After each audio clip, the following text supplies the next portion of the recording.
The Department of Homeland Security is looking into sweeping policy changes to detect and stop domestic violent extremism. That's according to two senior Biden administration officials. The department wants more ability to track information about domestic extremists, like the social media posts that pushed violence before the January 6th Capitol riot. NBC News national security correspondent Ken DILANIAN joins us now with his new reporting. So, Ken, DHS was created after September 11th to combat international terrorism. So how does the agency want to improve its ability to fight domestic extremism?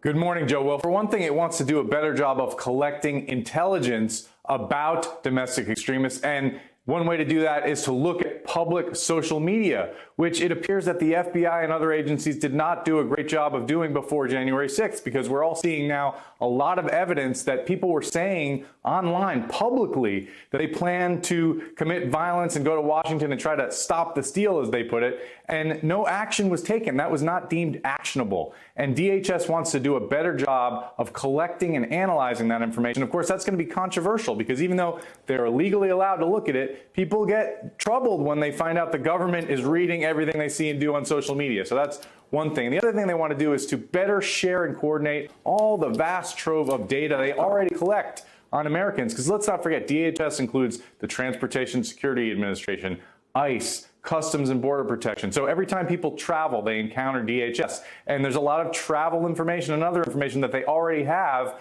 They want to do a better job of analyzing it to hunt for domestic terrorists, Joe.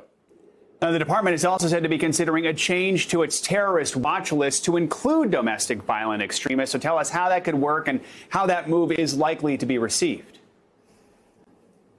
So, Joe, they don't speak in detail about how they put people on terrorism watch lists, but it's very clear to us that they want to try to do more with domestic terrorists, to put those people on watch lists, to monitor their travel, to potentially put some of them on the no-fly list. One complication there is that since there is no crime of domestic terrorism, you can't show that these people have been charged with terrorism. None of the Capitol rioters have, for example. And this is going to be really, really controversial. The last time DHS started talking about going after right-wing terrorism, there was an epic reaction among congressional Republicans, and they had to shelve it. Now, things are different now after the Capitol riots, but it's still going to be very controversial among civil libertarians and among some people in the Republican Party, Joe. And Ken, one of the security experts you spoke with claimed that DHS has a history of overreaching. How would DHS officials work to address those concerns?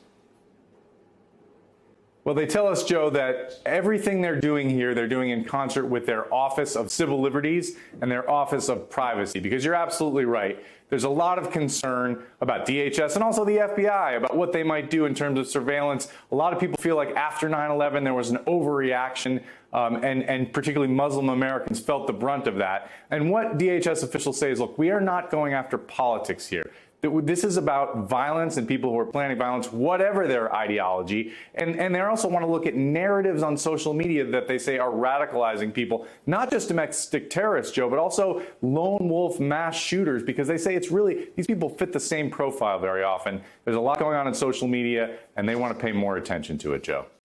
Hey, NBC News viewers, thanks for checking out our YouTube channel. Subscribe by clicking on that button down here, and click on any of the videos over here to watch the latest interviews, show highlights, and digital exclusives. Thanks for watching.